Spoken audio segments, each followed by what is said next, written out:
but also most neglected, issues that meditators who've experienced trauma can face. As listeners of this book will know, mindfulness has exploded in popularity. From schools and clinics to prisons and businesses, mindfulness and meditation are now practiced in a variety of settings, with research backing up their benefits. Yet, the notion that mindfulness and meditation can be a cure-all for countless conditions and problems, including trauma, has had some unintended consequences. We have all heard of the benefits of meditation, and for many people who practice regularly, those benefits become a reality. But I have learned that people who do not have that experience and who not share this narrative and trajectory often feel deeply ashamed, particularly those who have experienced trauma.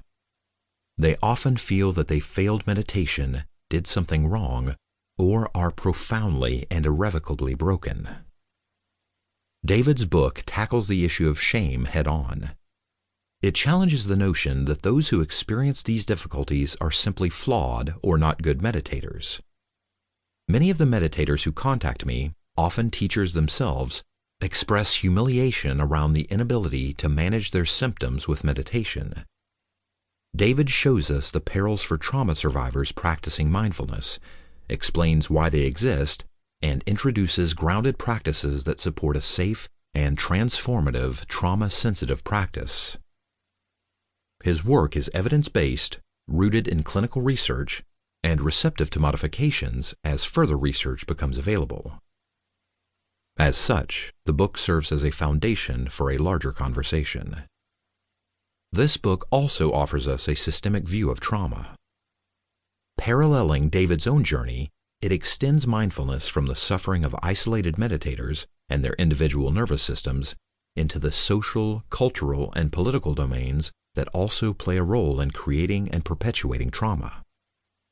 While the idea of interdependence, that we are all deeply interconnected and influencing each other, is not new to the mindfulness community, it is often presented as a kind of metaphysical salve of unity that inspires pro-social behavior but does not require deep personal confrontation.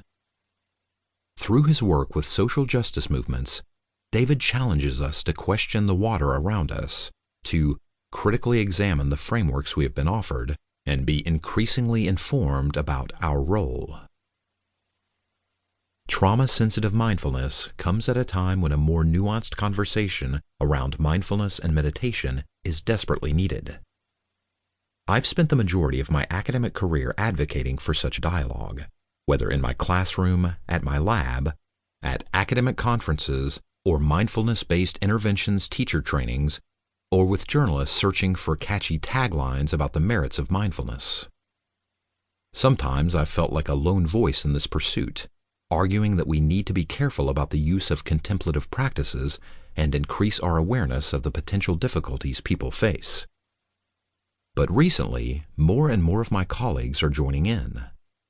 This year, 15 mindfulness researchers came together to write a consensus statement called Mind the Hype, that advocates for a more careful and nuanced presentation of mindfulness that includes both its benefits and limits. These approaches aren't meant to discourage people from meditating. On the contrary, their purpose is to make the practices more powerful and applicable to a contemporary audience. With this book, I'm happy to say we're taking a further step together in this new direction. David has created a rigorous, accessible, empirically grounded resource for those of us looking to teach and practice mindfulness in a trauma-sensitive way. It's a timely gift, and one that I hope helps you as much as it helped me. Willoughby Britton, Ph.D., Brown University. Introduction. Why trauma-sensitive mindfulness? Part of me wished I hadn't seen the email.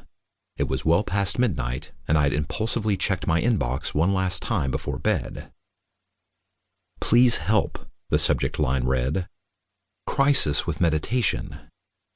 I leaned back in my chair, reading on. It was the third such email I'd received that month. The message was from Nicholas, a high school teacher in Vermont who'd come across an article I'd written on adverse responses to mindfulness.